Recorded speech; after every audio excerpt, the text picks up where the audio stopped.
English fit بال club Manchester United کی خریداری کے لیے قطر کے شیخ جاسم اور برطانوی عرب پتی تاجر سر جم ریڈکلف نے اپنی حتمی پیشکش جمع کرا دی۔ کلب کی خریداری کے لیے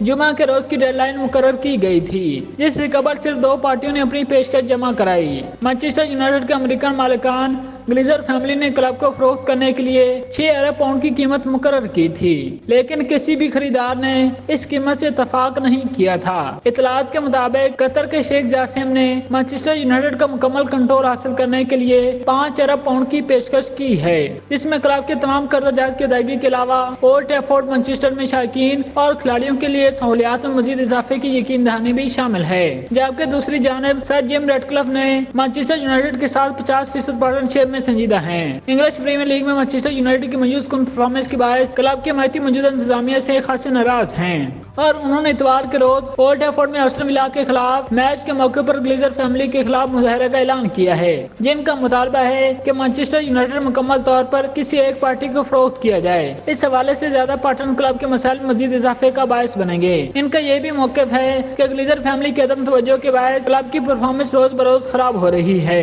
جسے شیخ جاسم جیسا تجربہ کار اور محنتی شخص ہی بہتر بنا سکتا ہے۔ اس سے قبل انگلش پریمیئر لیگ کی چیمپئن مانچسٹر سٹی اور نیو کاسل یونائٹڈ بھی عرب تاجروں کی ملکیت ہے، جبکہ فرانس کا کلب پیرس سین جرمن بھی قطری گروپ کی ملکیت ہے۔